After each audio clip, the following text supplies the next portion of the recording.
ನಮಸ್ಕಾರ ವೀಕ್ಷಕರೇ, SR Kannada TV ಚಾನಲ್ಗೆ ಸ್ವಾಗತ. ನಾವು ನಿಮ್ಮ ಜ್ಯೋತಿಷ್ಯ ರತ್ನಾಕರ ಪಂಡಿತ್ ಗಣಪತಿ ಭಟ್ ಗುರುಜಿ. ವೀಕ್ಷಕರೇ, ಈ ವಾರಗಳಲ್ಲಿ ವಿಶೇಷತೆ ಹೆಚ್ಚಾಗಿರುತ್ತೆ. ಒಂದೊಂದು ವಾರನೂ ಅದೃಷ್ಟ ಇರುತ್ತೆ. ಆ ಅದೃಷ್ಟದ ವಾರಗಳಲ್ಲಿ ಹುಟ್ಟಿದಂಥ ಮಕ್ಕಳು ಹಾಗೂ ವ್ಯಕ್ತಿಗಳ ಗುಣ ಸ್ವಭಾವ ಹೇಗಿರುತ್ತೆ ಇವತ್ತಿನ ಸಂಚಿಕೆಯಲ್ಲಿ ತಿಳಿದುಕೊಳ್ಳೋಣ.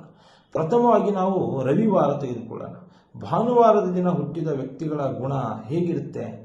ದೈವ ನಂಬಿಕೆ, ಪ್ರಕೃತಿ ಪ್ರೇಮಿಗಳು, ನಿಷ್ಕಲ್ಮಶ ಮನಸ್ಸಿನವರು, ಏಕಾಂತದ ಬಹಳ ಬಯಸ್ತಾರೆ, ನಿರ್ಭೀತರು, ಭಯ ಇರುವುದಿಲ್ಲ, ಸಾಹಸಿಗಳು, ದಾನಿಗಳು, ವೀರರು, ಹೆಚ್ಚಾಗಿ ಸ್ವಾಭಿಮಾನ ಇರುವಂಥವರು ರವಿವಾರ ಜನಿಸಿದ ವ್ಯಕ್ತಿಗಳು. ಮತ್ತು ಧರ್ಮ ಕರ್ಮಗಳಲ್ಲಿ ಆಸಕ್ತಿ ಹೆಚ್ಚಿರುತ್ತದೆ. ಹಠವಾದಿಗಳು ಆಗಿರ್ತಾರೆ. ಇಂಥದ್ದೇ ಕೆಲಸ ಮಾಡಬೇಕಂದ್ರೆ ಮಾಡೇ ತೀರುವಂತಹ ಮನೋಧರ್ಮದವರು. ಮತ್ತೆ ತಮ್ಮ ವಿಚಾರಗಳ ಬಗ್ಗೆ, ತಮ್ಮ ಧ್ಯೇಯಗಳ ಬಗ್ಗೆ ಬೇರೆಯವ್ರ ಹತ್ರ ಬಿಟ್ಟುಕೊಡೋದಿಲ್ಲ.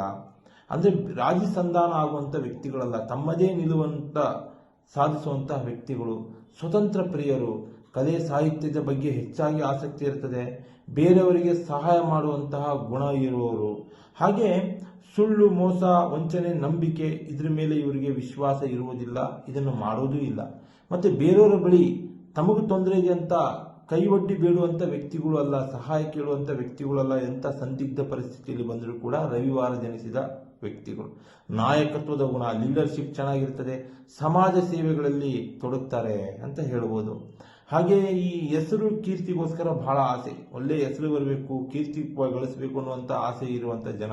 ಆರೋಗ್ಯವಂತರಾಗಿರ್ತಾರೆ, ಆರೋಗ್ಯ ಚೆನ್ನಾಗಿ ಕಾಪಾಡ್ಕೊಂತ ಹೋಗ್ತಾ ಇರ್ತಾರೆ ಈ ಒಂದು ರವಿವಾರ ಹುಟ್ಟಿದವರು. ಹಣಕಾಸಿನ ಪರಿಸ್ಥಿತಿ ಇವರಿಗೆ ಚೆನ್ನಾಗಿರೋದಿಲ್ಲ. ಎಲ್ಲಿ ನಂಬಿ ಮೋಸ ಹೋಗ್ತಾರೋ, ಎಲ್ಲಿ ಕಳ್ಕೊಂತಾರೋ ನೀವೇ ಯೋಚನೆ ಮಾಡಿ. ಹಣಕಾಸಿನ ಪರಿಸ್ಥಿತಿ ರವಿವಾರ ಹುಟ್ಟಿದವರಿಗೆ ಚೆನ್ನಾಗಿರೋದಿಲ್ಲ. ಅನ್ಯರನ್ನು ಬೇಗ ನಂಬುತ್ತಾರೆ. ಯಾರು ಏನೇ ಹೇಳುದು ಅದನ್ನು ನಂಬಿ ಮೋಸ ಹೋಗುವಂತಹ ವ್ಯಕ್ತಿತ್ವ ಇರ್ತದೆ. ಎಚ್ಚರದಿಂದಿರಿ ಭಾನುವಾರ ಹುಟ್ಟಿದಂತಹ ವ್ಯಕ್ತಿಗಳು. ನಮಸ್ಕಾರ.